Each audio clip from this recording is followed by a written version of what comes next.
do a quick count here. 1, 2, 3.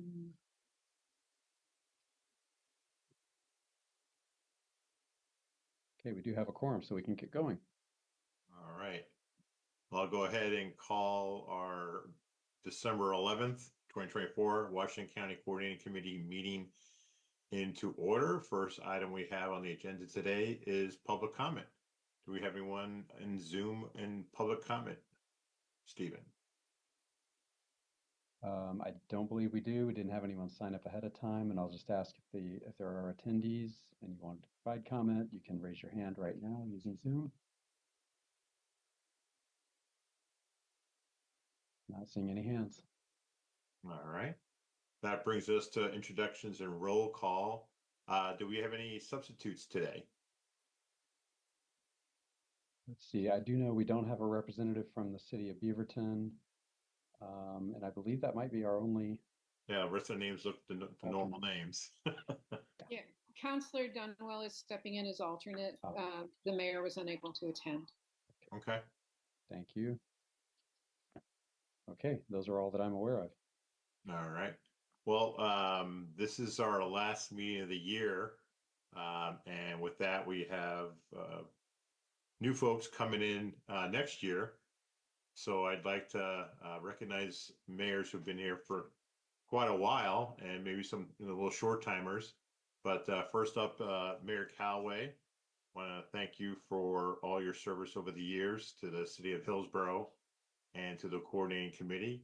Same for Terry Lanahan.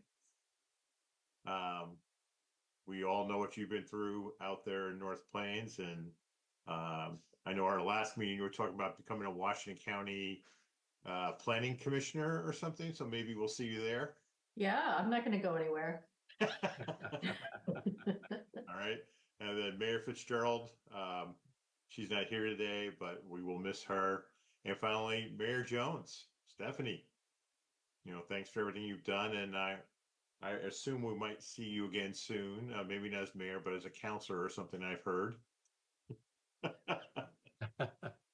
All right, but we definitely appreciate your partnership with other cities and working together with this group to improve transportation and land use in Washington County.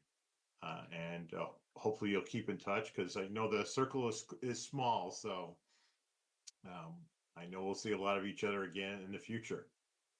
With that, can we go ahead and do a roll call, Stephen? Right. Oh, sorry, and Shauna Thompson, sorry.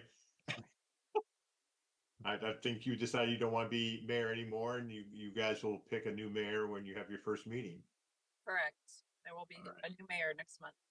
All right. Well, thank you also. You've been the shortest timer, but we appreciate your help. Yeah. Thank you. Frank, I think it may just be quicker to say the mayors are going to be showing up in January off of this meeting because that would have taken a lot less time, Hey, we got to give you recognition. All right, Stephen, let's do the roll call. All right, so as per usual, we'll go order of jurisdiction and then we'll hit our non-voting members. So for City of Banks, Mayor Jones. I'm here. Thank you. As I mentioned, we don't have a City of Beaverton representative joining us today. For Cornelius, do we have Mayor Delane? Present. Thanks, sir.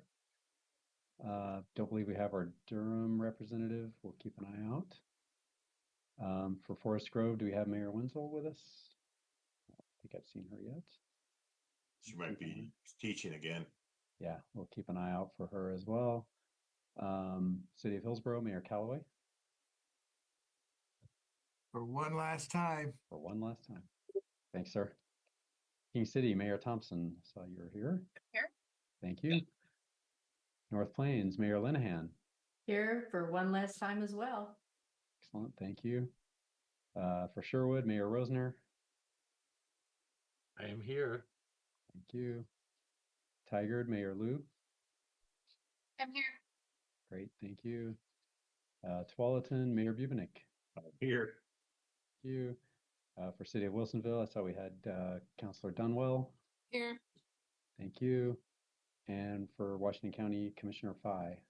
She may be a little bit late joining as well. Okay. For our non-voting members, I saw Councillor Rosenthal was with us. Present. Thank you, sir. for ODOT, Stephanie Turner is here, I saw. Yep, here. Great, thanks, Stephanie. Port of Portland, Dan Eisenbeis. Here. Thanks, Dan. And for TriMet, I see John Sarah. Present. Thank you, Stephen. Excellent, thank you. Commissioner All right. Fye is waiting to be promoted. There she is. Okay, yeah. Excellent, thank you. Okay, I will acknowledge Commissioner Fye has joined as well, so thank you all. All right. Okay, that brings us to our action items for today. So item 3A is consideration of our meeting summary for November 18th of 2024. Hopefully folks had a chance to look at it. Are there any changes needed to the minutes? I move we approve the minutes. Second. I have a motion, a second to approve the minutes. Any discussions on those motions? All those in favor say aye. Aye. Aye. Opposed? Nay, Is that? nay. I don't think I've ever voted nay in 8 years, so I just kind of wanted to do it. Okay. All Aye. right. And abstention. All right. We've got one opposed. No, one abstention. One abstention. All right. I'm voting aye. Oh, it's all right. You know what? I hope you were all noticing Stephen Roberts' face when I said that. It was like, what? Save would be that the vote for a first. MSTIP thing, for opportunity fund vote. Yeah, there's always a first for everything, Mayor Calloway, so thank you. All right. So that brings us to item 3B, MSTIP Opportunity Fund Expenditure Request for Oregon Community Pass. This discussion will be led by Diami Valentine, who's going to give us an overview of these requests for the Oregon Community Pass program. Welcome, Diami. Thank you, Mayor. Diami Valentine, Principal Transportation Planner with Washington County. We actually have two action items pertaining to MSTIP Opportunity Funds. The first one is the Community Paths request from the City of Tigard. They have in the packet, you will see they have two items that they are seeking community paths funding for. The first being a construction for the Red Rock Creek Trail Railroad Crossing Bridge. And this is a request to the Community Paths Program for $6 million, and the local minimum match requirement is $616,000 being requested from the Opportunity Fund. And then City of Tigard is also seeking project development funds for another segment of the Red Rock Creek Trail, the Highway 217 crossing bridge. And in that, they're seeking community paths funding of $700,000 with a minimum match of a little under $72,000 from the MSTIP Opportunity Fund. As noted in the memo, these funds only become obligated once the grant is successfully awarded and the project, in the case of the construction project, is fully funded. So the MSTIP Opportunity Funds are effectively kind of the last dollar in, and that I raised that as that was a point of discussion, I think, during the RFFA funding discussion last round. So that is the request before you. And we do have city staff available to answer any other questions you may have. Questions for Diami or Tigard City staff? So I just have one question. So when would Tigard find out if the awards were granted or not? What's the turnaround? Good question. I believe applications for community paths are due in January, and I don't have the timeline in front of me. Perhaps Gary, who is on the line, has that. Yes, the award we would expect in February Okay. or May, maybe in that time frame. So February we'll to know May. by May if the money is going to be spent or not. Okay. So there's a difference between when OCP is awarded or notice of award and Okay. when you negotiate the performance agreement, when it becomes effective. Okay. And that can be several months, 6 months, something like that. No, I think our concern from last month was when it stretches over years. Months we can handle. Yeah. And and in this case, the performance window, if awarded, is 3 years from a signed agreement for the refinement grant and 10 years for the construction grant. Wow. So that's generous and useful in our case because in the case of the construction grant, this is partial funding for a $12 million bridge. EPA funding application is in as well, and Metro may be a contributor through their nature and neighborhoods. So it's a capital stack that we're managing within the performance window obligations by the agencies. Any other questions? Oh, Stephen has his hands up. Yeah, thank you, Chair. I just wanted to add, in response to the questions that we had at last month's meeting, Diami is working on making sure that we have all of our MSTIP opportunity fund sort of history and allocations and success rate and all that information up to date based on all the approvals last month. And then hopefully we anticipate these two this month. And so we'll be bringing that back to you in our January retreat type meeting. So. Okay, perfect. And we thought that would be a good time since we'll have new elected officials on board. It's a good grounding in that program too. All right. Any questions for Diami or Gary?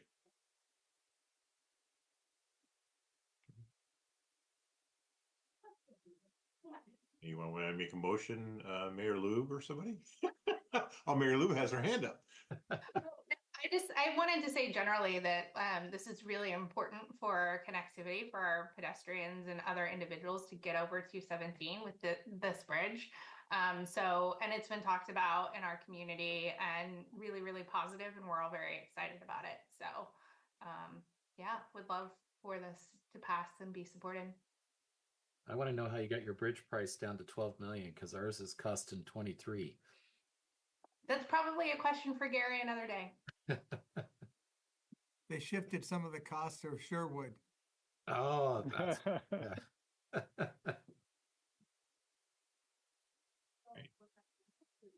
Mayor Lube, you want to make the motion? Sure.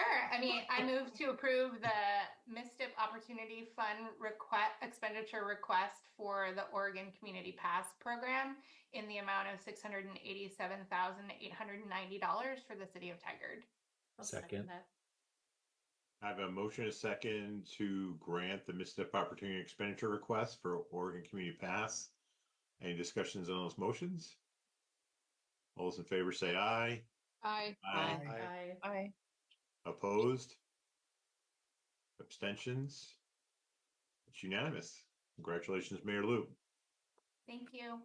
Item 3C, MSTIP Opportunity Fund Expenditure Request for ODOT Innovative Mobility Program. Diami's back on the podium for this. Great, thank you, Mayor. And yes, this is a new program that ODOT is administering. It's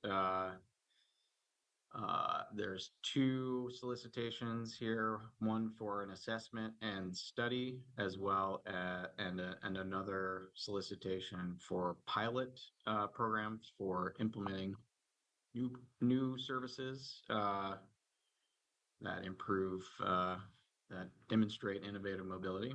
And this is a smaller request before you. There's two items for your consideration. One from the City of Hillsboro.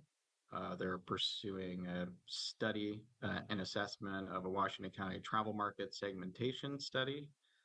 They're seeking $200,000 in grant funding with a $25,000 minimum match, and they're seeking half of that match from the opportunity fund, so $12,500, and then Washington County is sponsoring the West Side Transportation Alliance their request for opportunity funds for what they're calling the West Side Bike Share and E-Micro Mobility Lending Library. This would be a pilot project. They're seeking $200,000 in grant funding with a minimum match of $22,890. And the total opportunity fund request for your consideration that would be obligated with these two proposals would be $35,390. There was just a note, the TAC took action and considered and provided a recommendation of approval of these two, as well as a third proposal that Washington County was seeking and has since decided to not pursue the grant opportunity. So there are only the two requests before you. And we do have staff from the city, as well as Jeff Pazdalski from Westside Transportation Alliance on the line to answer any questions you may have. So Deami, because the agenda says 3 requests for 52,558, so it's really 2 requests for how much? For 35,390. And yeah, I think the agenda, we updated the agenda yesterday. I think so hopefully that's reflected, and the memo is also was updated as well. All right. The online agenda has the update. All right. Sorry Questions for Deami or those And folks? I mean, I'll just add, if anyone's having trouble accessing, there's a note on the agenda that mentions that item was updated. But I found sometimes you have to clear your browser cache to actually get the page to update. So. This is the time where Mayor Callaway can vote nay. Not a chance, so I'll make the motion. So I guess that was Mayor Callaway's first motion. Do I have a second? I'll second them. All right, I have a motion and a second to grant the MSTIP Opportunity Fund expenditure request for the ODOT Innovative Mobility Program. Any discussions on that motions, on those motions? All right, all those in favor say aye. Aye. Aye. Opposed? Abstentions? All right, that's unanimous. All right, so that brings us up to section 4, information and discussion. Item 4A is the Washington County Transit Development Plan priorities for fiscal year 26-27. And Deami is just on a roll. He gets to talk about this too. Floor is yours. Great, thank you, Mayor, and appreciate the opportunity to share some of the priorities that we have for improving transit to serve our community members. And Teresa, are you able to pull up the presentation?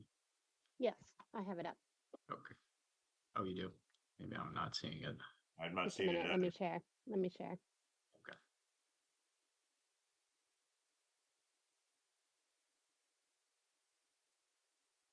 So as it's being pulled up, this program, as you may recall, so I'll just kind of get a refresher course for us. Out of the House Bill 2017 transportation package, there was a new dedicated funding source that you may remember. It's an employee payroll tax that we all, if we work in the state of Oregon, are contributing to. And it's Give me just one more minute. Sorry about that, no worries, folks. No worries. 10th of 1% employee payroll tax. It's termed the statewide transit tax. And these funds are dedicated to improving public transportation services. And it has some specific criteria. I don't want to go too far, but there we go. Everybody see that? Okay. If you want to, I think so. If you want to go to the next slide.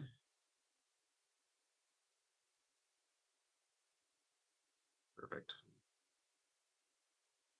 Um, So one requirement for these funds, so just to back up, so Washington County is has been designated as an eligible recipient to receive these funds.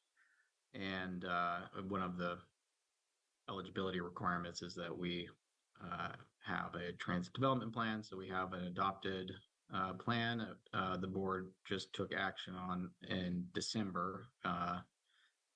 And those reflect the priorities for the upcoming biennium, which is FY 25 through 27. So we wanted to share what those priorities were with you and all the good work that is happening in the communities. If you want to go to the next slide, please. One of the expectations from this program is that we have a county transit advisory committee to provide recommendations, and they provide recommendations to our board on service priorities for areas outside the TriMet and South Metro area regional transit districts, and as well as some of the services that are provided within the district that we receive funding for through TriMet's regional coordination program. And advisory committee members include some folks around the table here, mayors of from Gaston, Banks, North Plains, as well as transit and other representatives, 5 at-large representatives, and a county commissioner.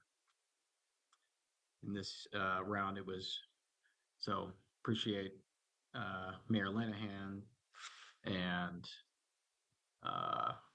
Commissioner Rogers, as well as Mayor Jones, who had active participation this last round. Next slide, please. This slide just reflects it's a process. There's a lot of folks. So we at the local level, as I mentioned, develop the plan. We administer the program. The plan and the priorities are advanced to TriMet. TriMet is what's designated as the qualified entity to be the direct recipient of these funds from ODOT, and then ODOT or TriMet distributes those funds to the various public transportation service providers, and they're also TriMet compiles the public transportation improvement plan, and that gets advanced to ODOT, and Oregon Transportation Commission ultimately takes action on that, and then ODOT administers the statewide transportation improvement fund and distributes those on a quarterly basis to TriMet and ultimately back to Washington County.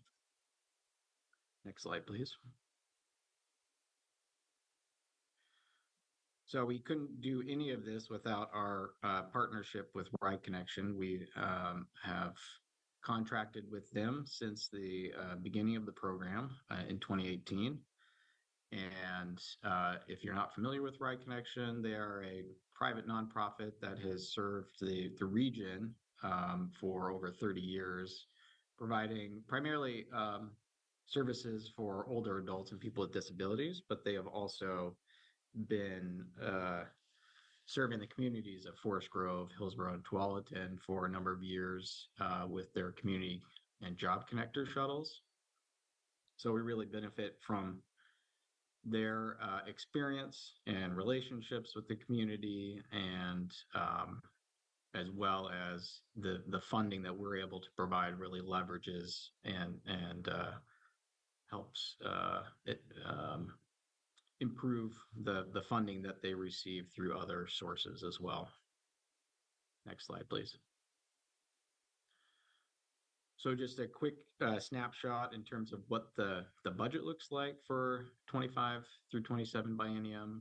It's a little over $7.5 million, and the vast majority of that is dedicated to operations. So actually delivering the services that provide mobility services for our community members, as well as planning and maintaining the system in a state of good repair, and some marketing and other activities to administer the program. And I will walk through in these with a little more detail in the following slides. So Deami, I noticed a couple of folks have their hands up. Oh, sorry, Chair, do I you want cannot to see entertain those. questions as we go? Yeah, by all means. So I don't know if you want to go back. So, I think I see Mayor Calloway and Jeff had their hand. yes. So I'll just jump in with Westlink, because in Grove Link and stuff, which is wonderful. But I'm curious, and I know in the in the information I have, it's funded out of federal 5311, Section 5311 federal funds. Are any of those at risk? Once Elon Musk, and Vivek Ramaswamy, have access to budget cut recommendations, right? And also at the county level, we are hearing that, it's another huge, I think 10, 20, help me mayors, with that amount, but another huge deficit that they're looking at. And there will be cuts in all departments. Are the funds for this program at risk, either at the federal level or from the county? Well, I won't wade into the prognosticating at the federal level, but we do, Ride Connection does receive those directly. So we are not a recipient of the 5311 funds, but certainly like Westlink does use some of those funds to operate that shuttle, and we supplement those to add, provide adding additional services. Mm-hmm.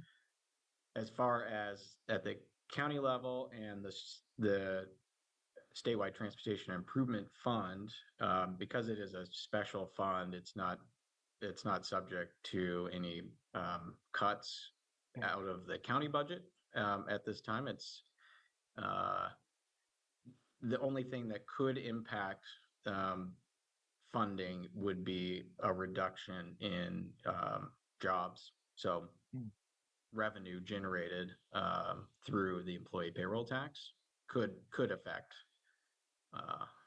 how much budget we have available. Very good. Thank you.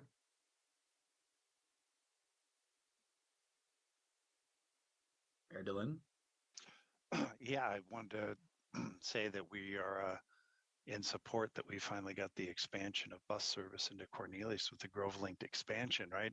This is the bus supported service through the neighborhoods that I've been talking about for 20 years, and we finally got some action on that. So to Steve's point, I hope we don't lose this, but it's good to finally get it in there.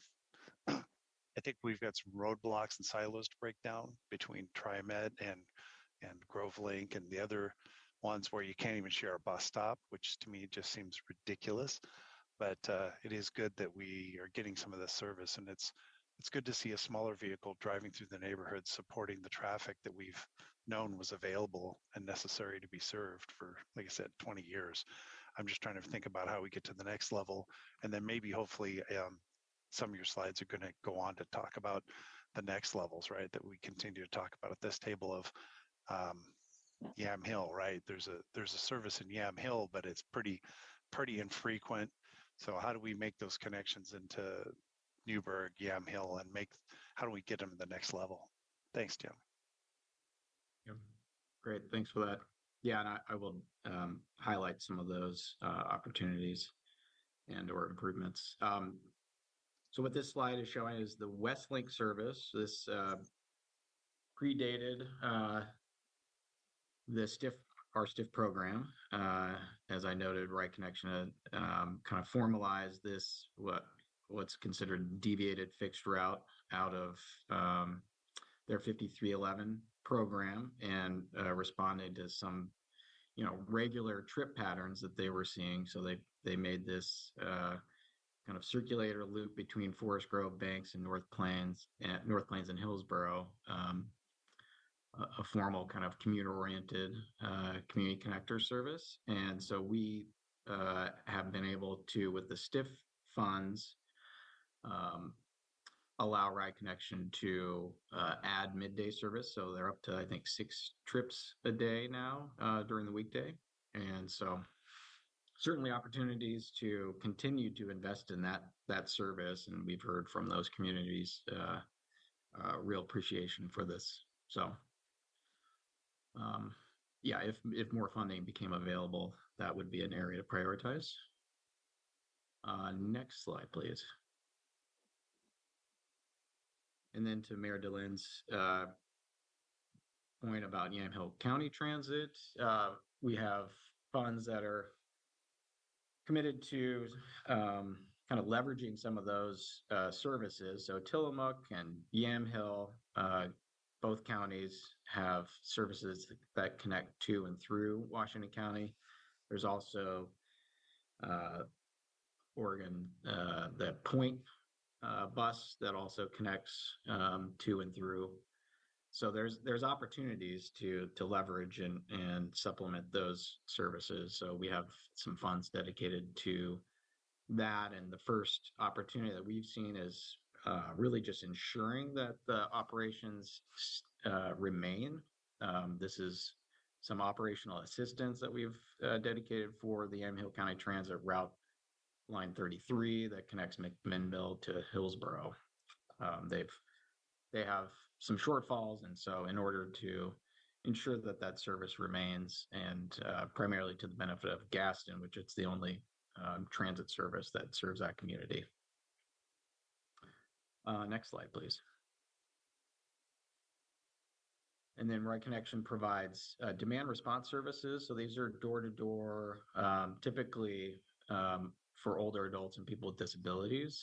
The funds that we have dedicated to this enables the general public to access these services. So anybody in the rural community can make these trips and take advantage of this service.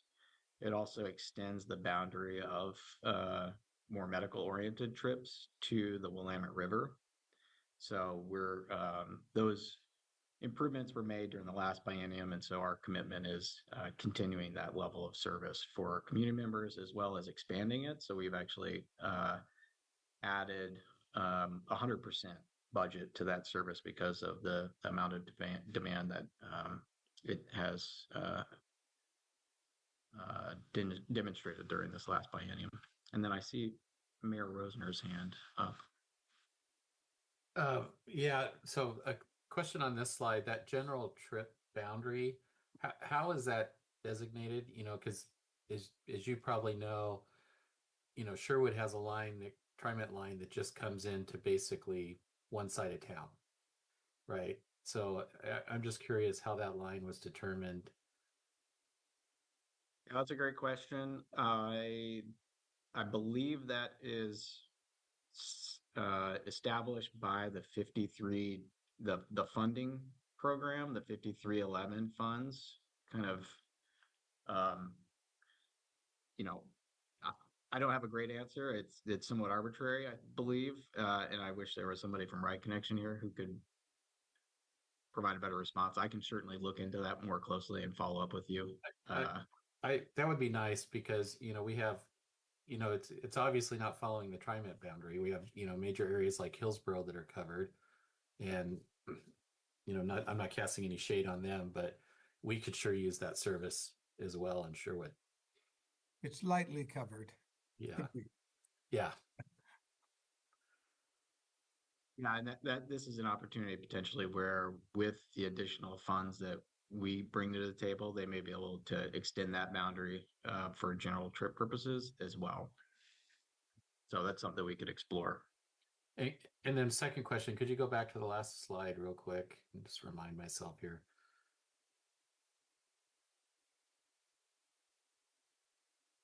On this slide, this is a minor question, but are the dots on like the blue line that heads from Tigard toward McMinnville, are those the transit stops? And is Newburgh not a stop for that line? No, Those are more like transit center locations, I believe, where there's multiple services that connect. Yeah, they're TriMet connection points. Yeah, and you don't need to have, not for this meeting, but if you have any material that shows with more detail what those lines look like, that would be great. Mhm. You can send it to me. Thank you. Mayor Calloway? Sorry.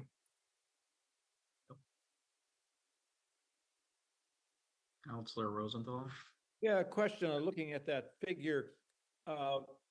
If there was ever to be a service connection along Roy Rogers between, say, Yamhill County and Hillsboro, would that be serviced by TriMet or by the Yamhill County Transit? Because their blue line goes to Tigard, but there is no connection up to the Hillsboro area, no direct connection. And I was just wondering about that as a potential transit need in the future as that area gets built out. Yeah, great point. It is certainly something that we've identified as part of the countywide transit study.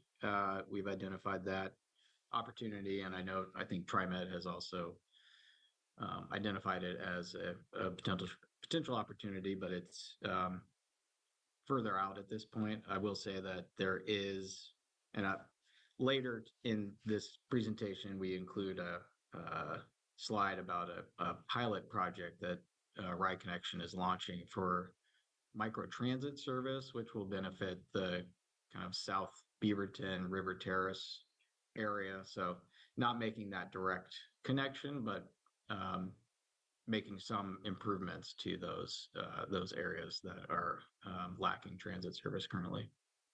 Thank you. John? Thanks, Yami. I just wanted to confirm what you said, that we have looked at our options for future service along Roy Rogers and sort of explored that. I believe that it would require an expansion of our current service boundary since we are not allowed to provide service outside of that boundary. So certainly something that we'll consider to think about for the future, Councilor Rosenthal.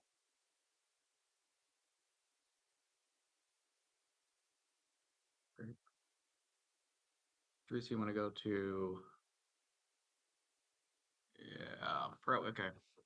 So just a couple other aspects of the program that it funds transit planning. So there's planning to make sure we're considering some of these opportunities that some of you have noted and continuing to explore those. We're also installing, we've received some grant funding and to install shuttle stop improvements like that picture at the bottom right hand corner. I believe this was up in North Plains most recently. So ensuring that we're maintaining those in a state of good repair in some instances and continuing to make those stop improvements really improves accessibility for the public as well as comfort. And then just looking for opportunities to improve kind of the user experience, trip planning, and other type of technology investments. And marketing to increase community awareness is really key. And I think Ride Connection has appreciated any funding that we can contribute to that. And then it does take some funds to administer the program. Next slide. So this is somewhat separate from our kind of direct allocation. This is funds that we receive through TriMet's Regional Coordination Program. And so our commitment is to maintain the existing community connector services. Ride Connection has done a lot in the last biennium. So making sure that we maintain these services. They've, as Mayor Dalen noted, Cornelius Link was launched this year in August, which provides services, and I can kind of walk through each one of these in a little more detail. King City also received a new service. The Bethany and Cedar Mill area received new services, and then continuing to fund the Grove Link, North Hillsboro, and Tualatin shuttles. Next slide, and I'll walk through each one of these in more detail. So the Grove Link and Cornelius Link are weekday community circulator services with a pretty decent span, 6:30 to 7 p.m. And as I noted, the new service in Cornelius. So that's the blue line there, shows, I think, what Mayor Dillon was noting, the service that really connects community members to the TriMet system, as well as the other key destinations in the community. Next slide, please. Then the North Hillsboro link is more of a job connector service to the Hillsboro industrial area, between Aranco Max Station and north of US 26. And this is most frequent service in the system, provides weekday and weekend service from 5 a.m. to 9:45 p.m. And there is some additional funding to potentially consider kind of the growth of the continued growth of new job centers in that area, especially west of Brookwood Avenue. Next slide.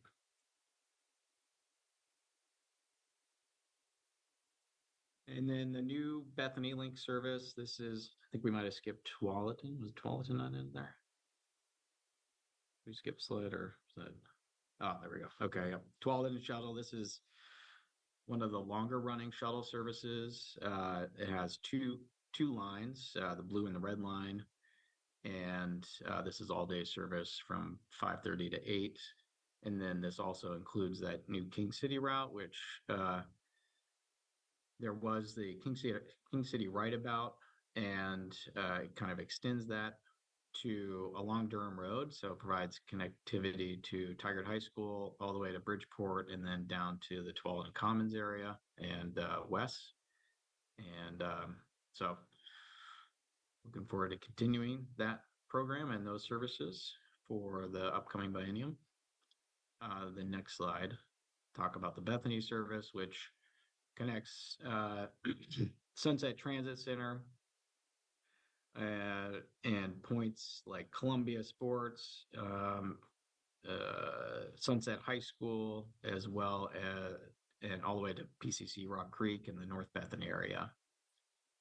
This is weekday service, 5:30 to 10, with a frequency of about every 45 minutes. So this is our most recent launch in October. So already seeing a really good ridership on that line. And then next slide, I think we might be getting wrapped up here. As I noted, the micro transit pilot, this is a grant funded project that planning is just getting underway, serving those communities in South Beaverton and Tigard with potential connections to either the Tigard Transit Center, Washington Square, or points north in the Max line in El Monica. And so this is scheduled to, it's going to be funded for up to 18 months of operations, and we hope to get this launched in late next year, 2025. I think that concludes the priorities, and happy to answer any more questions.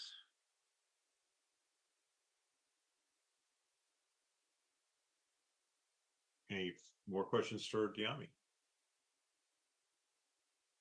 Mayor, just a quick question, Diami. How that enhanced bus stop, just give me a rough idea of how much they cost to take a normal stop and put a metal cage around it and make it a little more weatherproof.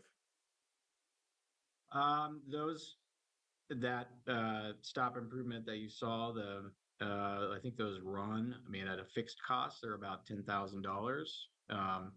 So I think we're committing, in some cases up to 25,000 for, installing a new pad for ADA access, signs, and trash can in some cases, benches. So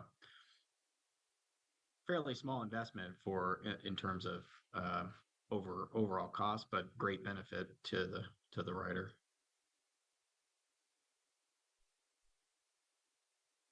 Thank you. Mayor Delene. Hey, thanks for jumping in on that, Diamond, and Council Rosenthal for asking the question. I want to make sure, I think we're all in the right headspace on this. A standard stop is a pole in the dirt and gravel on the side of the road. That's where they all start, right? Is a single pole, no light, no seat, nothing. That's the standard around here. So these are greatly loved by the community. So there is that big concrete pad. There is, so you got somewhere dry to stand and that a dry shelter to get out of the rain and the spray from the cars that they drive by. So I don't know about the other communities, but this is between safety and shelter. These are the two that are absolutely the number one and number two requests by people that use this service or depend on this service for their way to get around places. So thank you for those kind of improvements. I appreciate that. And I will just note great appreciation to the communities for stepping in and really supporting this work, because I think, we couldn't do it without, the community commitment to continue to make sure those improvements remain in a state of good repair. And I think with more funding, we can continue to make those improvements out there in partnership with the cities. I know John knows how much a bus stop costs. Even a small one. Yeah, and don't forget the investments just to maintain them, which are also expensive. Mm-hmm. If it's my turn to talk, Diami, I just want to turn. say thank you to you and all of our partners at the county for all the great work putting these projects together. We really appreciate you, and these are, a great use of those regional transportation, regional coordination dollars, and we're really happy to see this. So thank you. Yeah, Jeff, thanks, you want John. to talk more? I had a question. I didn't even think about John being here, but maybe to share with the groups is John brought up my, the third rail. Once you get them out there, how do you sustain them? Do we have, and this is one of my pet peeves, not the right descriptor, but I don't have a better descriptor for now. Consistently seeing smashed bus stops, right? The glass smashed out of them and things like that. Do we have some good developing and documenting BKMs for like what to build them out of and how to build them so that they are terror resistant and also those ongoing operational costs? But definitely the one is we build these beautiful stops and then I drive by them and we see them, the glass all smashed out of them. Is that knowledge really getting shared about what are better practices as we move forward to avoid this kind of sustaining cost to keep them put together?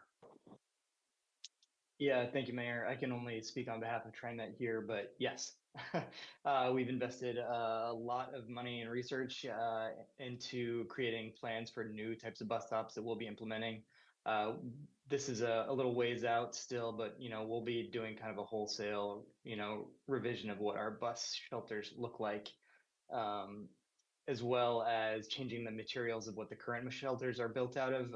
So when you see those shelters with busted out windows, they're generally being replaced with more shatter resistant materials. So we are making those changes currently with some plans for more comprehensive long-term changes as well. So yeah, there's a ton of work being done into this. I don't know how much publicly we've shared, but I'm happy to look into this a little bit and check in with you about it. And maybe that's just a quick update you can give us at some point that's like, hey, we're moving away from the glass to polycarbonate is our new BKM and changing our design standards. Just whatever you're doing about that, surface treatments, different things you're finding, because you guys do a lot of sustaining work on these things, right? I see the guys out there on TV Highway pressure washing them down and doing cleanups and things like that. So any of that kind of stuff you can share as we move forward. So maybe just a small update in the future so the rest of the mayors can understand what kind of ongoing maintenance and change in design is going on.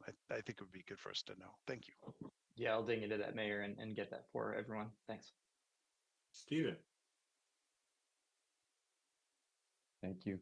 Yeah, I just wanted to make a quick comment. I just want to acknowledge Diami and his team. They do a huge amount of work for this program, and you look at the overall dollar amount, and it's about $3.7 million a year for this 2-year budget.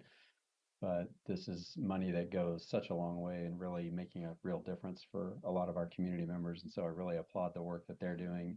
And we can't do it without our partners at TriMet, ODOT, all the cities. So this is really just a fantastic program.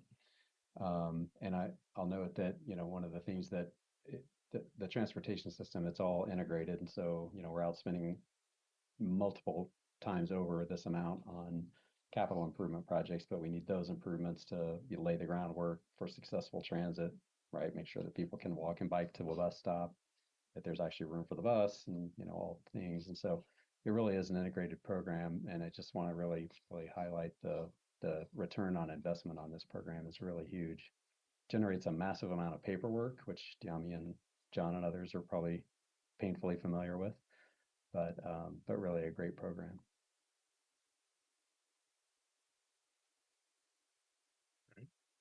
Any more questions for Diami on this subject? Good work, Diami. Thanks for all your work on this. Yep, thank you. Yep. Appreciate it. Thank you. All right. Okay, that brings us to B, updates from TPAC. Diami doesn't get to go anywhere yet. So we're gonna, Diami, Mike McCarthy, and Greg Snyder gonna present some items that are gonna be coming to JPAC, which includes the federal redistribution funds that Metro will be receiving, the RFFA Step 2 project applications, and the RFFA Step 1 bond project evaluation results and potential bond scenarios. Mike chatted with me this morning a little bit about the bonding stuff, and we'll have some more material. So welcome, gentlemen. Go ahead, and the floor is yours to discuss these 3 subjects, or more if you'd like. Yeah, good afternoon. Thank you all for all your work on behalf of all the communities.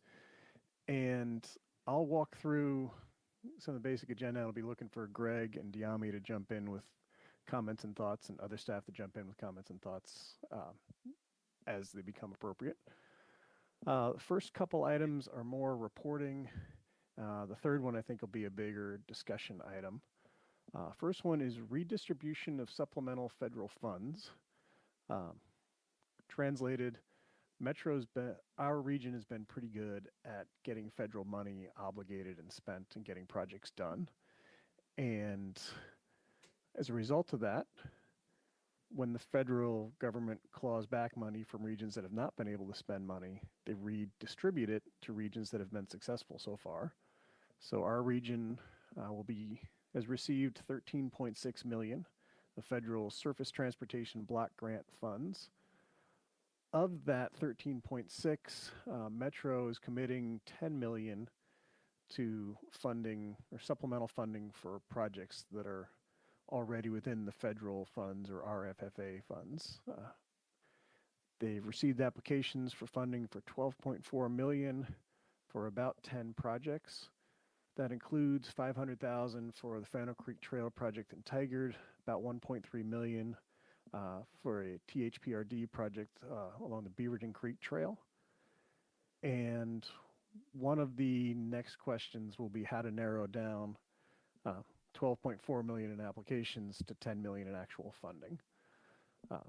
So one of the ideas they floated is they just fund 81% and spread it evenly and kind of an even size haircut, if you will, for each of the agencies seeking extra funding.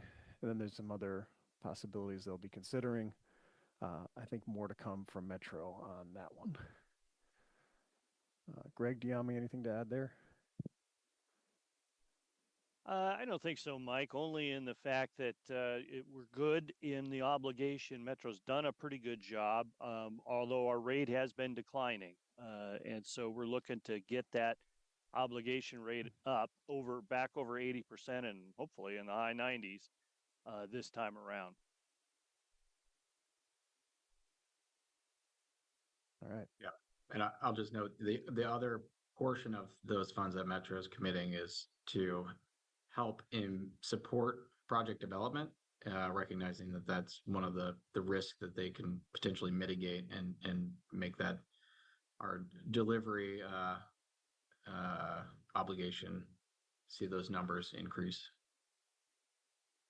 So is the formula they're going to use to distribute the money, is that something JPAC makes a recommendation on, or is that just Metro Council decides how it's going to get done? I don't know. I think that's a good question. I think they're looking for feedback on that. from Right. JPAC. We don't make an independent determination of percentages. It's based upon recommendation, both at your level as well as at our staff level. Okay. Because I know the folks that, you know, the ability to fund that 18% is going to probably be the big thing for some jurisdictions can do it, some can't, obviously. So, all right. Any questions about this first subject? All right, next one. All right, the second one is Regional Flexible Fund Allocation Step 2. And this is where many of our agencies and many others around the region have submitted projects, which will then be getting evaluated by staff, and then the decisions will be going through TPAC and JPAC for what to fund. At this point, the applications have been submitted, and out of 24 applications around the region, Washington County submitted 9, or 9 from agencies within Washington County and Washington County, totaling $102 million of total project costs and $53 million of requested regional flexible funds. And that's actually more than some of the other counties and Portland. So I think it's a pretty good job of everybody getting applications in and getting them submitted. So applause to all the staff there. Applications from our area included Beaverton Downtown Loop, Hall Boulevard, 3rd to 5th, Hillsboro, the Smart 185th Avenue ITS and Better Bus Project, King City's West Side Trail segment, Sherwood's Cedar Creek Ice Age Tonkin Trail from Roy Rogers to 99W, Tigard's North Dakota Street Bridge replacement and Fano Creek Trail modifications there, 12th and Hills Parks and Recreation District, the West Side Trail Bridge over Highway 26. Washington County had Beaverton Creek Trail, the Merlot Road area, 175th Avenue design from Condor to Kemmer, and Cedar Mill, Better Bus, and Access to Transit enhancements. So those projects have all been considered. Next steps, they get evaluated by Metro staff, who will then produce recommended lists of projects based on some established criteria that would then be for all of us to review. I think one of the good ones is that we have this many applications for a pretty solid amount of funding. I know in previous rounds, our county hadn't submitted as much, so we then ended up getting a smaller share of the actual money distributed. And so I think we're in better shape this time around. And so I see a couple hands up. Looks like Mayor Callaway. Thanks, Mike.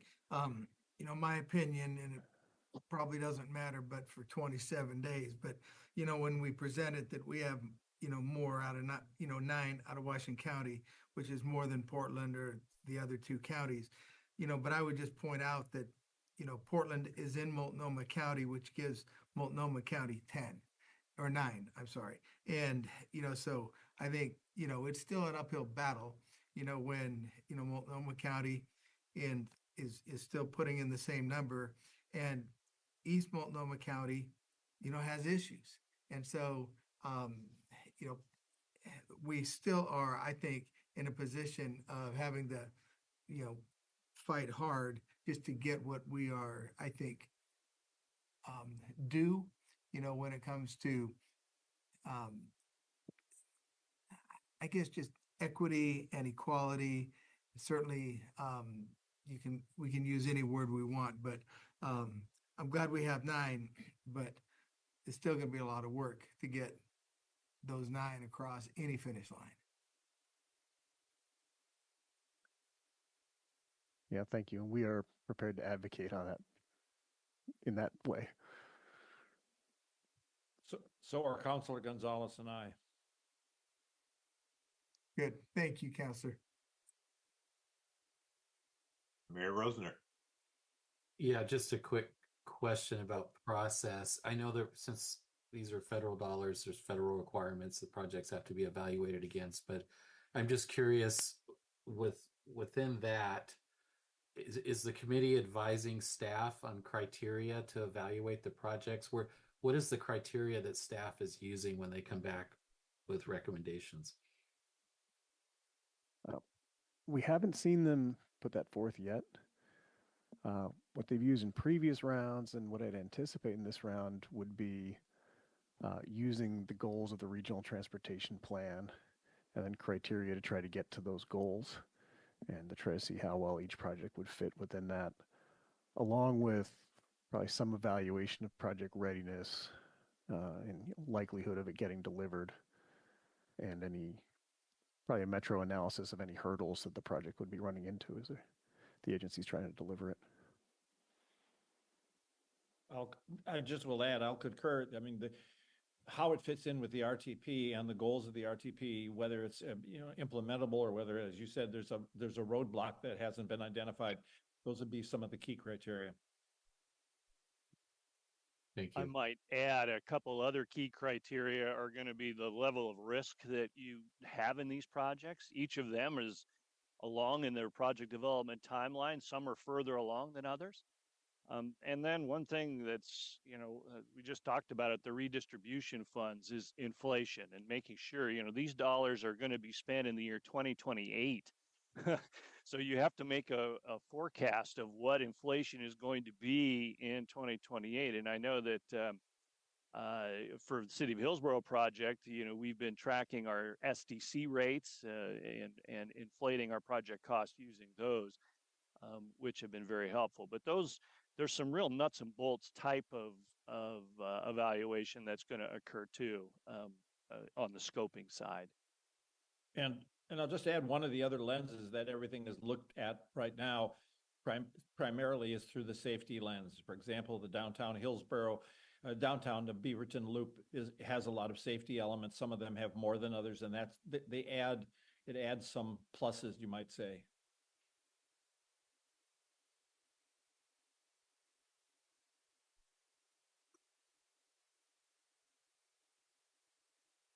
Anything else on this one, Mike?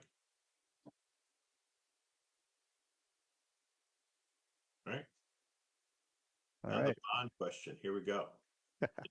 So this one, I can anticipate a little more discussion. As the region was looking at anticipated federal funds coming in, the idea arose to try to get things done quickly. And what if the region bonded against some of the future revenue to try to build some real transformative projects and to really get some things done that the region could then enjoy while paying off the rest of the bonds and the rest of the funds. So a call for projects was issued, and there were 9 applications submitted, which were then reviewed and evaluated by Metro staff. And the rankings were released to TPAC, and they're in the packet, and I believe a link to that's been included. Of those 9 projects, 3 are within Washington County. One of them is bus rapid transit along Tualatin Valley Highway. One is 72nd Avenue in Tigard, particularly from Highway 99 down to the Dartmouth Street area. And one is the max overcrossing of 185th Avenue and dealing with some of the current issues there. Of the 9 projects submitted, 2 are really seem to be bubbling to the top. The 2 highest rated were the bus rapid transit along Tualatin Valley Highway and bus rapid transit along 82nd Avenue. And in both cases, that would be about $30 million towards a $300 million project or something in that range.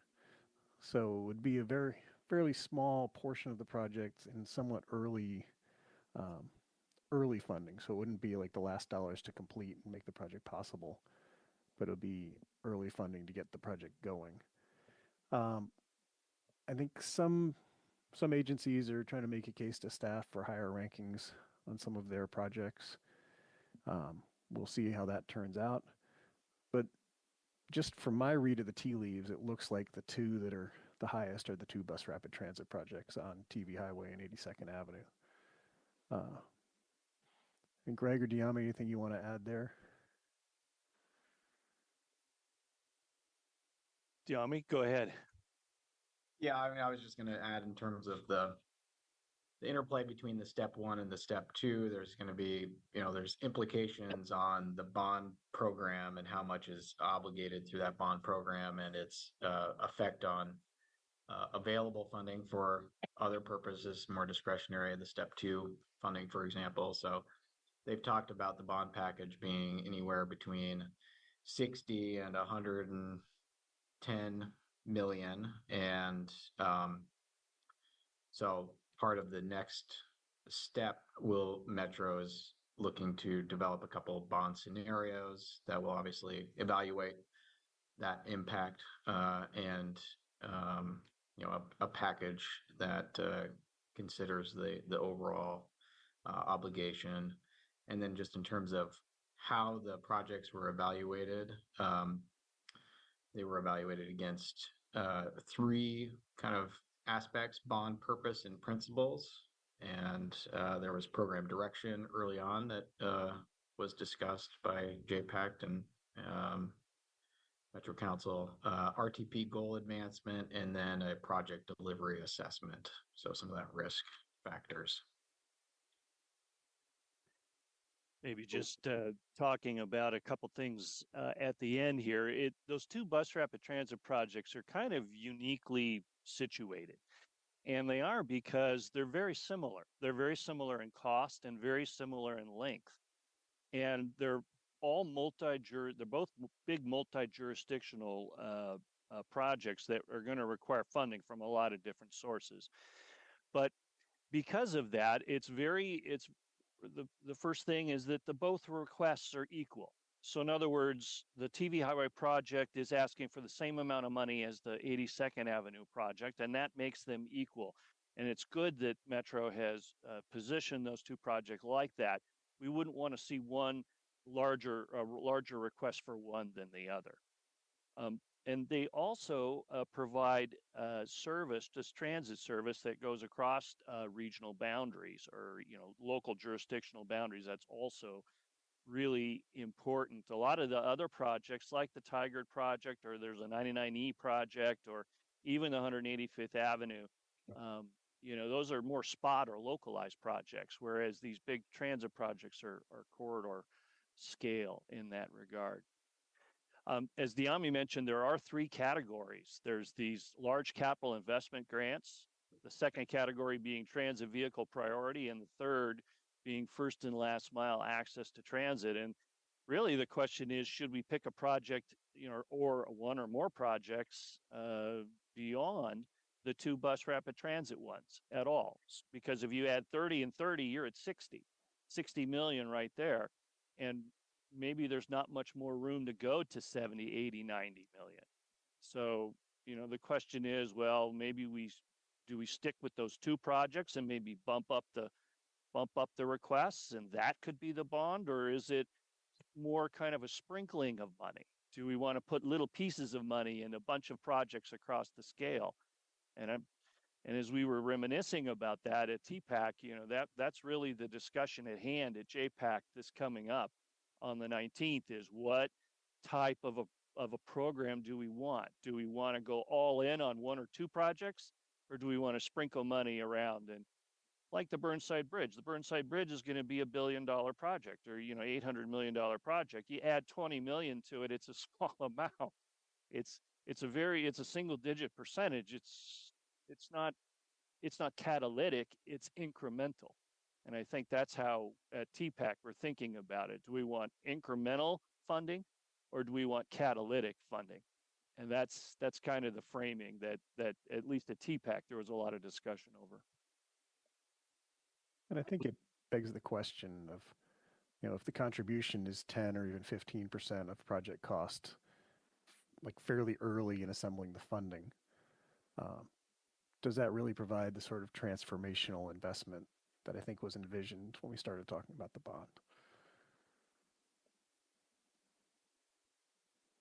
So before I get to Mayor Rosner, so assuming they want to go for the two projects, the big two, you're saying that you would issue the bond before you have all the dollars, or you would wait? Because why would you bond it out if the last few dollars never come in? Well, that's what how's the process work? I guess because if this is the first dollars in, if you never get the last dollars, why are you issuing a bond? Fair question. Oh, okay. I thought I was missing fair something. question. All right, Mayor Rosner. Well, I was going to jump on that bandwagon. From a financial point of view, if your bond rate is less than construction insurance or construction inflation, then bond all day long, even if you don't have the projects chosen, right? Because you can get the money in the bank and make some money off of it. We do that in Sherwood all the time. But I guess my question for these rapid transit projects, is this all capital that we're talking about? And it's part of the project evaluation? Are they looking at the operational costs to run these new services down the road? And do they have that covered? I'm just trying to understand, is that being evaluated as part of this project? Because if they add all this and I'm assuming TriMet would operate it, is that taking money away from other potential TriMet expansions that could be happening in the region? And maybe that's a newbie question. I don't understand the full thing, but I'm just trying to understand how that's being evaluated. I can answer that in some part. I'll leave it to John as well. But the bus rapid transit projects have a minimum service frequency of 12 minutes. For example, at TV Highway right now, bus 57 operates on every 15 minutes. So it is a service increase. And if you take a look at what will be presented at JPAC on the 19th, is that they believe that major transit capital and supportive elements like the service improvement are going to lead to the best RTP outcomes. And that's why those two projects rose to the very tippy top. The criteria it favors projects that provide both service and capital. The $300 million price tag that we're talking about is all capital. That's the capital side. That's buses, that's charging equipment, that's stops, that's that kind of infrastructure. TriMet is, on both projects, have already committed to the operating funds to operate the FX service at the minimum 12-minute frequencies. And John probably could answer a little bit more in detail. Well, and I just want to add, that's not one-time capital, right? Because, buses wear out and you have to replace buses. And so it's a significant operational and capital future commitment as well.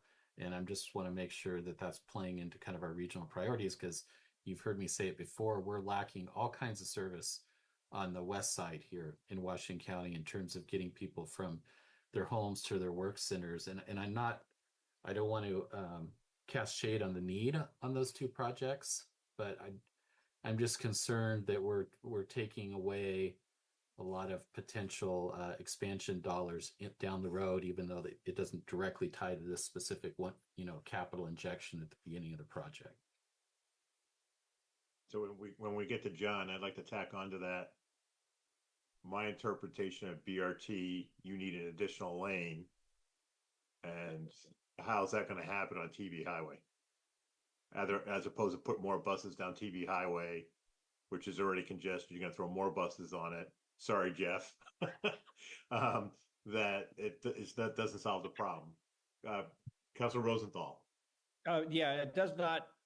The cost of adding an additional lane on TV Highway with the railroad adjacent was really cost effective. The project that's been developed, as Mayor Delane and Mayor Callaway and Mayor Lanahan know, is really improvements of the bus stops, certain pullouts, certain improvements of the bus stop accessibility, some signal transfer improvements, better bus signaling. But one of the things to keep in mind, which the mayors along the route know, two points. One is that we're hoping to capture $150 million in small starts money. So the local share of the project is really about 150 million. And so that's the funding level. And the other thing is, because both of these are existing services, my assumption is, and John, you can correct me if I'm wrong, that there is already a fair amount of long-term operation and maintenance. I mean, 57 has been going on for 50 years. And so there are the added operation and maintenance service. There is different costs, of course, for new buses, electric buses, charging stations. But long-term projected costs for maintaining that run have already been included in TriMet's long-term plans.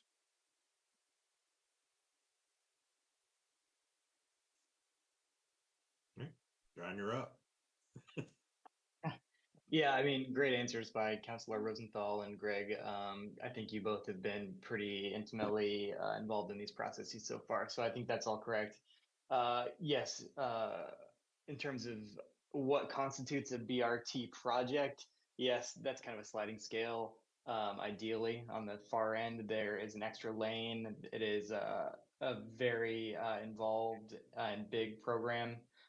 What we're looking at for TV Highway is a lot closer to what Councilor Rosenthal was saying. It involves stop upgrades. It involves technology to improve how these buses are moving along the corridor and getting them around traffic.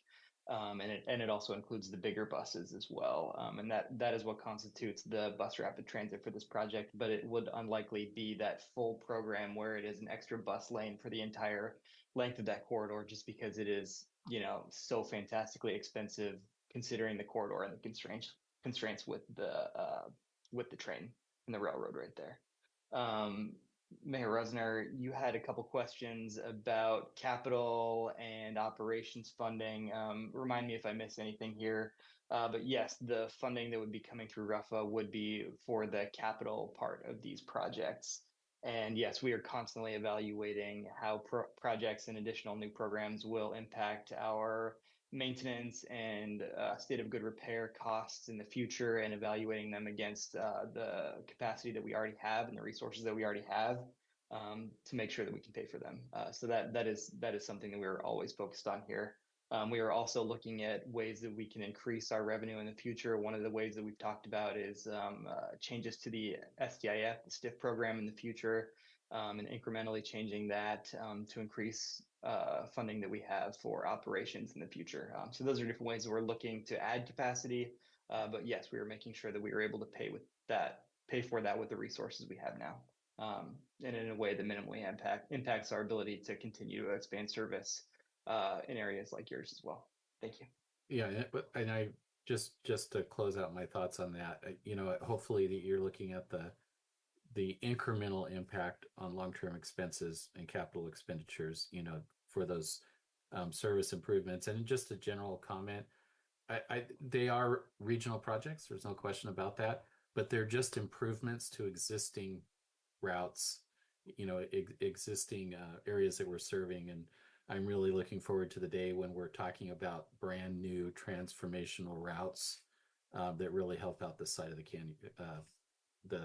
county, because we just don't have it today. Understood. And I continue to take that comment back from you and others to our leadership. Stephen. I'll defer to Mayor Callaway.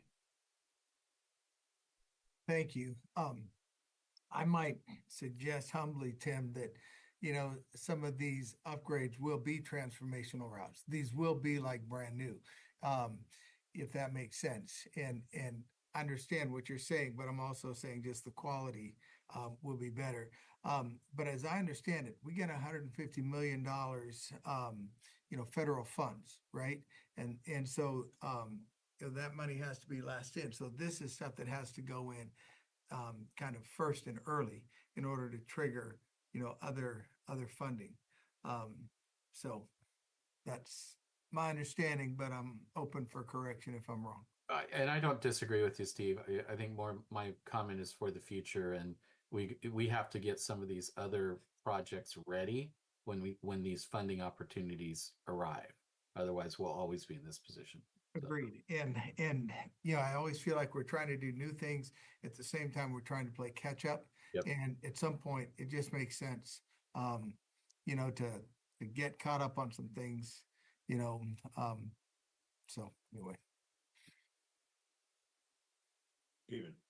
Yeah, and Mayor Callaway actually got one of the points I was too. These projects are both ripe to move into that project development phase, and so the sort of the timing is everything. And I think there's a sort of a right funding, right time, right size. There's all of those different metrics kind of come into play when we're looking at these things. And so, as you're saying, Mayor Rosner, these projects are already a couple of years into the planning process. We're nearing the time where we'll adopt a locally preferred alternative for the TV Highway project, and I believe 82nd may have had that action already. So we're they're both ripe to move into that stage of funding. And so to your point, I know we need to look at other transit options around the county, and we've done some of that with our county transit study and partnering with TriMet as they're able to roll out additional services. So it's all part of a puzzle, but I appreciate your comments too, that we do need to be mindful of sort of those long term, like everything we build is a thing that you now have to operate and maintain. So ensuring that we're being mindful about all those things is really important too. So two questions I have is, so say you go with the thought of Mike sprinkling the money to other projects. It seems like the other projects are fairly substantial also. So sprinkling would just not give them, gives them a little bit of money first in, but they still have a long stretch to go, correct?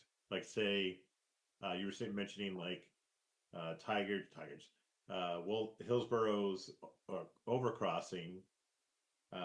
If they were given $5 million, it really doesn't help them that much, correct? It's $5 million less on the front end, but they still got to fund the rest of it. We'll pass the hat around, no problem. If we could raise $5 million here today, that'd be great. No, so would the sprinkling be for all these 9 projects or just the top whatever? I don't think you can. You can't sprinkle 9. If you just divide 100 million by 9, you're going to get 10 million roughly, and that's not good. I got to think. Part of my city's in Clackamas County. I got to think Clackamas County is like just wants that 15 million for the Sunrise Corridor. Would love to have that versus the money go to 82nd Avenue. Probably not wrong in that assumption. And that's the thing that you got to weigh. If you think about it, Sunrise Corridor is it's a hundreds of millions of dollar project, and it's going to take a long time to put that project together. And if they federalize that fund stream, then you're in that federal pipeline and that typically on average costs between 20 and 30% more than a locally delivered project. So federalizing it maybe be the only choice it has, but the question is the 15 million going to matter really in the long term? Is it going to be catalytic? Is it going to be transformational? Even with the 12 million that we're asking for the 185th Avenue overcrossing, we would get to a plan set and we'd get to a ready to build. We're not all the way. We don't have the money all the way for construction either. So you have to think about that. Do you want to go big on a small number of projects, or is it really we just want to sprinkle money around to provide seed funding for the projects that we have on the list? That's a great question at JPAC to noodle. Okay. So going back to Mayor Rosner's point, I'm not quite sure how this works. So say JPAC says, yep, full speed ahead on TV Highway and 82nd. They bond out the money, and then first dollar's in, but the final dollars never come in. Tim, you were saying sometimes Sherwood does this.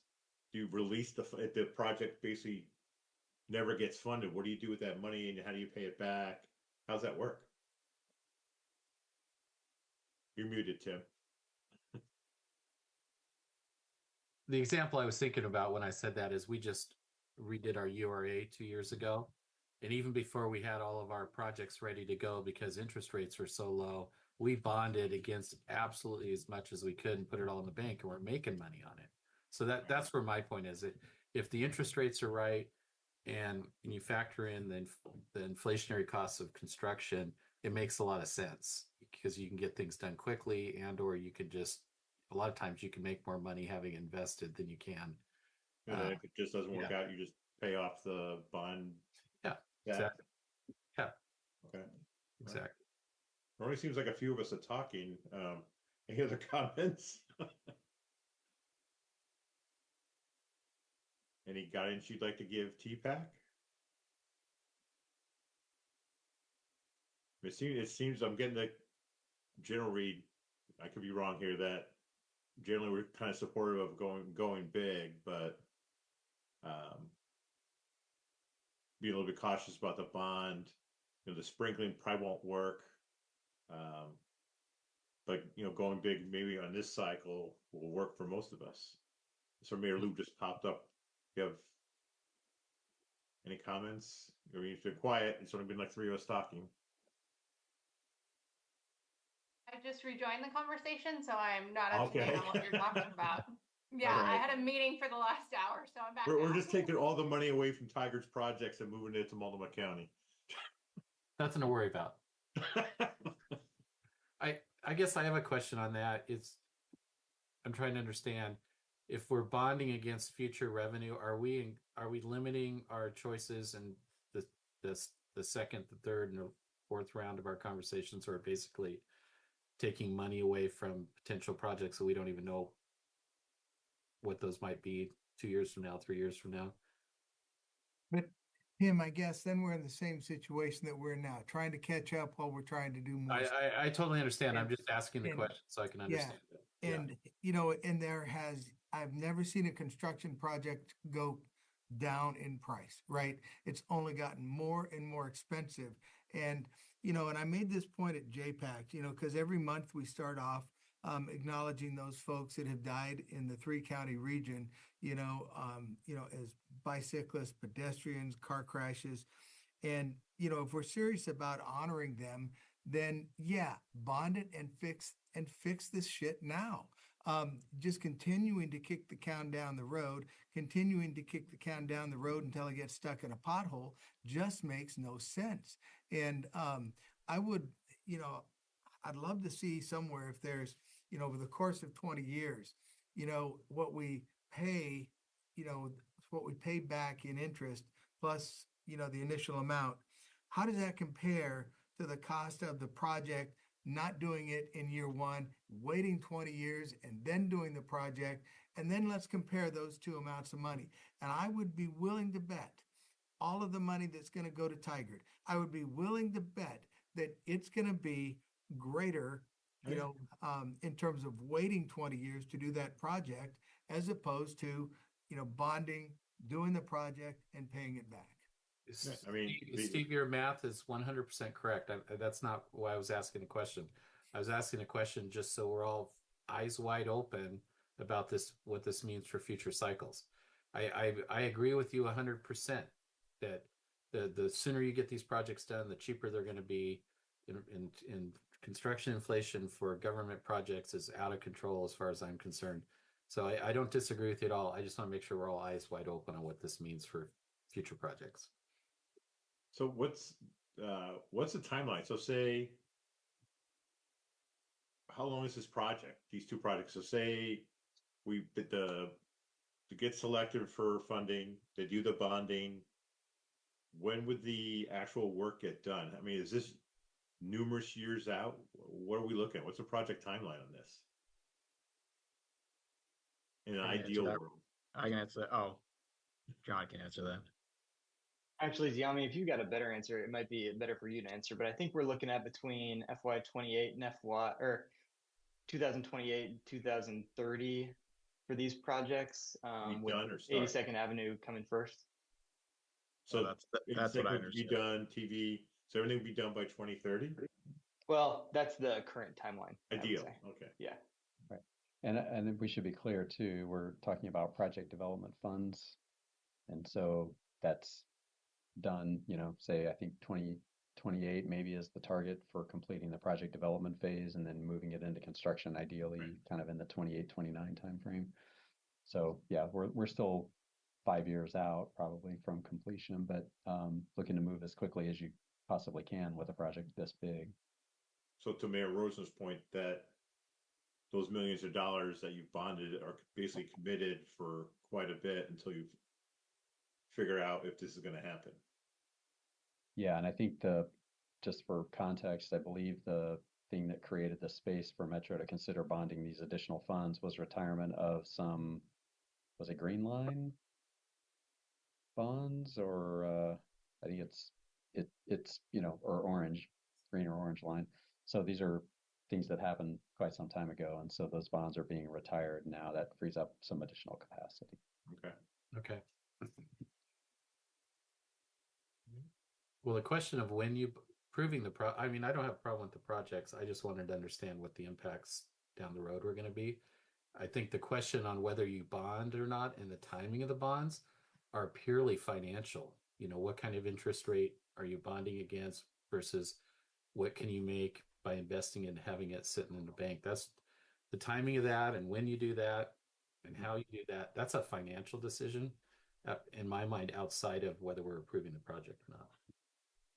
Yeah, and I would say too, these projects, once we accept federal funds, we're going to be on a timeline too. So there will be some obligations to get things done timely. Okay. All right. And that would add a lot of community pressure to get them done timely. Yeah. All right. So you guys got what you need, or because basically it's a JPAC decision. I know Mayor Callaway mentioned how they feel, and I guess it seems like the consensus is let's go for the fences in this one, I guess. Mm-hmm. I just have to add that although I strongly support the concerns that Mayor Rossner brings up about West Side connectivity, Highway 99 and other, I am thinking it's a good idea to move forward on this on the TV highway project, particularly since if we don't do it now, it may not get done for another 10, 15 years. And that's really not very acceptable. Right. And eventually, hopefully one day 99W is a BRT, right, Tim? It finally bubbles up in priority that I'm going to bring it up every as the major route. I'm going to bring it up every chance I get. We have not forgotten 99E.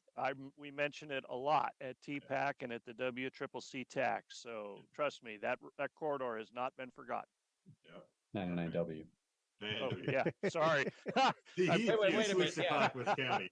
99W, let's be clear. 99E needs help too.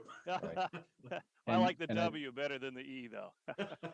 And I was going to add, I think, to maybe echo what Councilor Rosenthal was saying, there really is an element of striking when the iron's hot. And so we saw what happened with Southwest Corridor. We lost the momentum that we had when the Get Moving measure didn't pass. And so that project's still sort of waiting in the wings too. But it's, as we wait longer and longer, it feels less and less achievable, right, in some ways. So I think there is some urgency around moving these forward.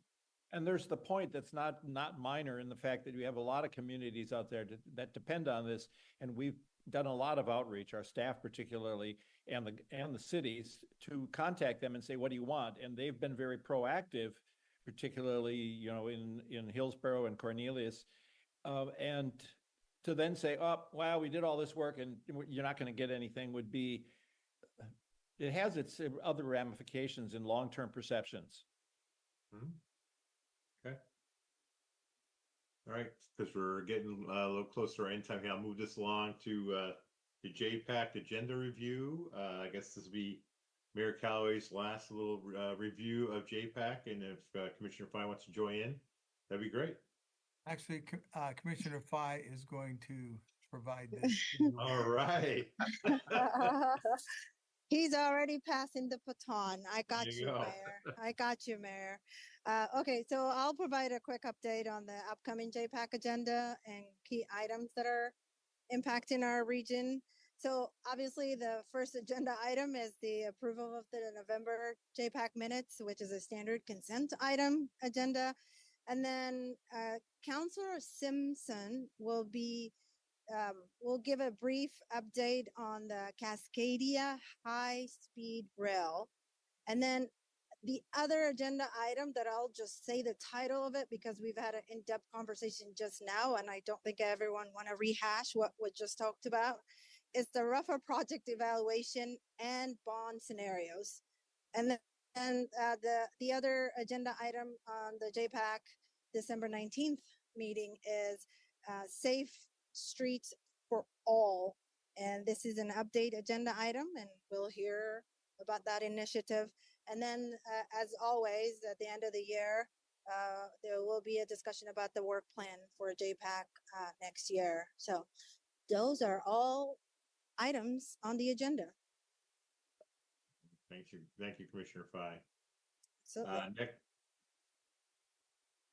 next up, we have to scold Mayor Wenzel for yawning in the classroom. Sorry, I can't believe it's only Wednesday. The 2 weeks for winter break, it's like a nightmare for a middle school teacher, but that's kind of the theme here. All right. Thanks for joining. Next up is item D, the impact agenda. Mayor Rosner. Sure. Yeah. So actually, the impact meeting is tonight, and basically, there's just 2 items on the agenda. They're going to do a review of the Montgomery Park Title IV map update. I'm guessing we don't have a lot of input or concern around that particular project. And then the other one is they're going to be introducing their cooling corridors project, which is really, it's about heat dome impacts and mapping the cities and coming up with strategies for cooling things down. So those are the 2 items on the agenda. I did want to point out for those of the, one item that MPAC had on its agenda a while back was recommendations to Metro Council in the Sherwood West expansion area. And MPAC recommended that the Metro Council approve it in accordance with the plan that we submitted, which is pretty much exactly what happened. If you haven't heard, our UGB expansion request was approved. Garrett, thank you for all your help on that. And we're going to be starting the conversations around comprehensive planning and master planning of that area. So we're very happy to get that done. And I just big thank you to a lot of you in the room were advocates and helped us out on that. And I truly appreciate it. It was quite a long haul to get there, but thank you. All right. That's all I got, unless someone has a question. Any questions for Mayor Rosner? All right. That brings us to item number 5, other business and agency updates. We are proposing we're going to have our January 13th meeting in person at the old stomping grounds and at the Beaverton Library from 12 to 3, because we'll have some new folks on the committee. So we'll probably have a little quick overview, that some of us have seen before, what the coordinating committee does, what opportunity funds are. So we thought we'd start the year off with an in-person meeting.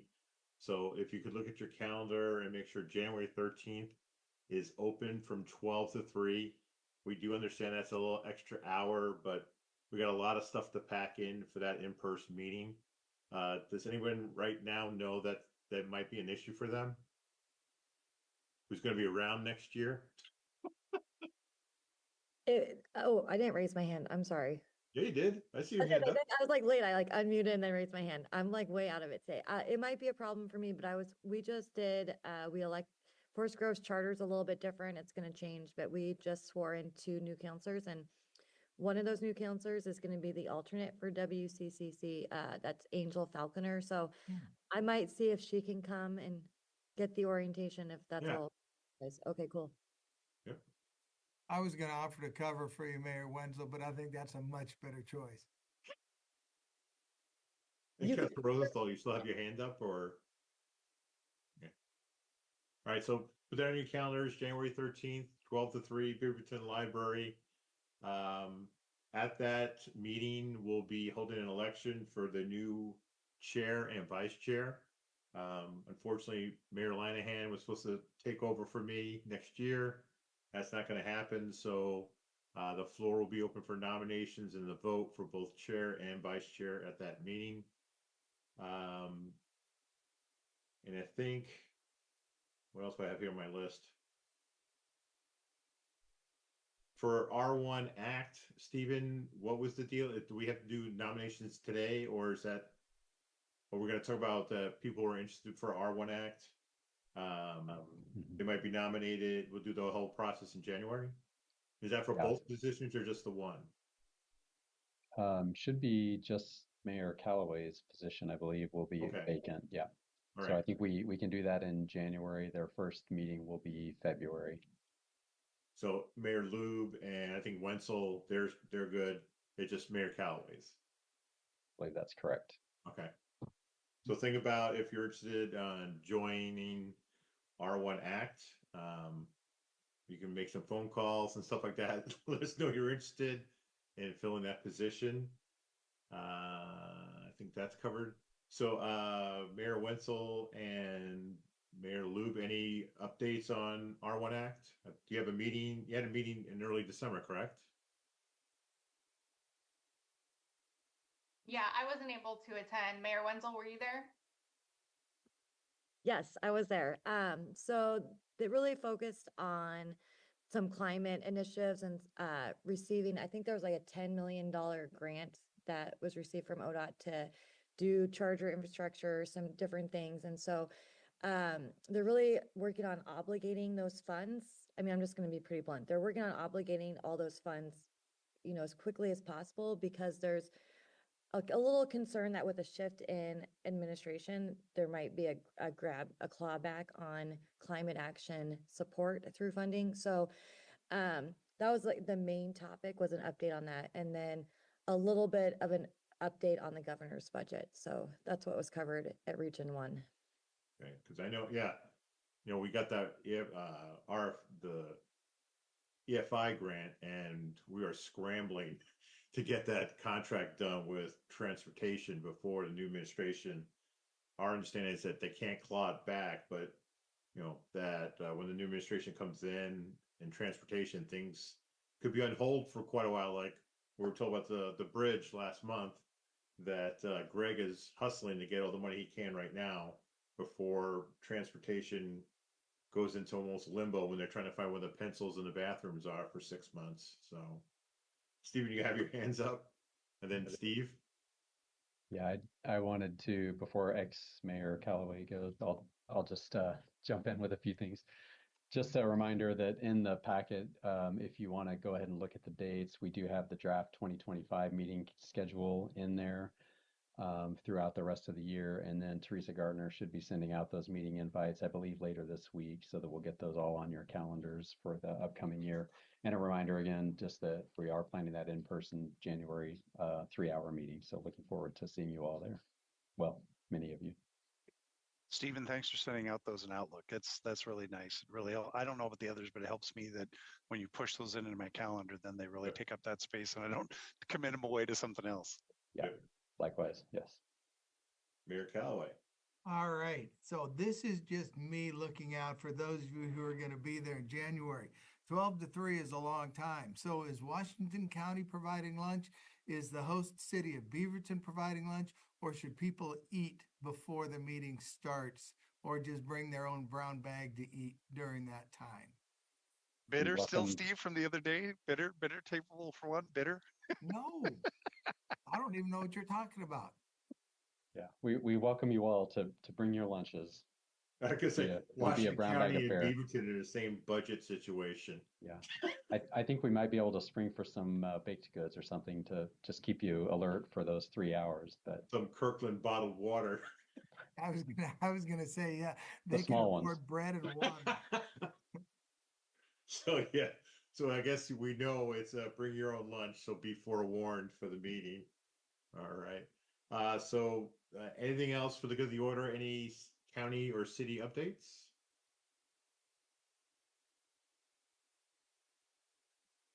Oh, Jeff's hands up. So I'll start on the happy note. I just want to thank the mayors that are leaving. It's been good working with you, and you've been great advocates for your community, and you will be missed. And then Debbie Downer here. I don't know if I may mention this in front of some of the others, but we've recently had a couple more casualties on TV Highway out on our end. So it's reinvigorated our interests on working on safety plans on the TV highway corridor explicitly from downtown to Hillsboro. It's just so dangerous out there that we lost 2 more lives in that corridor again. So just like I said, thanks to the other mayors, and you'll understand why we continue to focus and talk about improvements on TV highway. Thanks. Our favorite mayor from North Plains. Perry. Hey, thank you, Mayor Beavenek. Thank you. No, I just want to say it's been a pleasure working with all of you. I'm hopeful that we'll see you around. I hope to stay connected somehow, some shape, some form. If you're in North Plains on December the 18th, you are personally invited to North Plains to our Public Works ribbon cutting at 5:30. After that, at 6 o'clock, we're going to have a presentation to recognize those folks in the community, myself and 3 other counselors who will be leaving the dais. Collectively, we have almost 80 years of community service to our community. So hopefully it'll be a wonderful evening. And if you're in town or if you need an invitation, please reach out to me. I would love to personally invite all of you to be there if you can. I'm gonna be gone, so I said my Okay. congrats because Thank you. the East Coast for family stuff. Well, that's good. Well, have a good trip. I know I'll see you again. Oh yeah. Any other updates? Mayor Calloway's guys. Oh, he already changed his. Now it says X Steve Calloway. Steve Calloway. He who will formally be known as Steve Calloway, a name that we will no longer mention after this meeting. Now at this point, you got to do like what was it?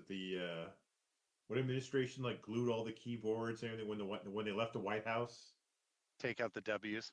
Yeah, they really messed with the furniture and stuff before the new administration came in. I think it might have been the Obama administration when Trump took over or something. I remember the stories how they really played games with stuff to the new folks coming in.